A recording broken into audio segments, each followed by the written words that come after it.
sincerity has gone out of fashion and now irony is all the rage.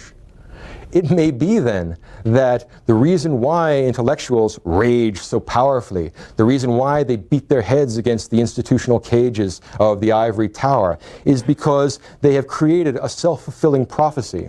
They have made alienation an end in itself. They have pursued a sort of narcissistic self-indulgence which allows them to ride their own favorite hobby horse at the expense of continuity with the domain of culture as a whole and at the expense of logical coherence itself.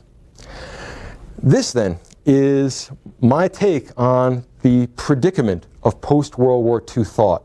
When we analyze the tradition, we try and incorporate the tradition, and we try and figure out, not just in theory, but in practice, what these intellectual trends amount to. I think that the sociology of knowledge tells us much more about this sort of intellectual construct than any sort of theoretical demythologizing. I would be inclined to say that the result of the postmodern project is that A, intellectuals have become, for all their avant-garde posturing, intellectuals have become incredibly provincial and incredibly conventional. The political ground occupied by most professional intellectuals is an amazingly small and truncated spectrum of political and moral thought.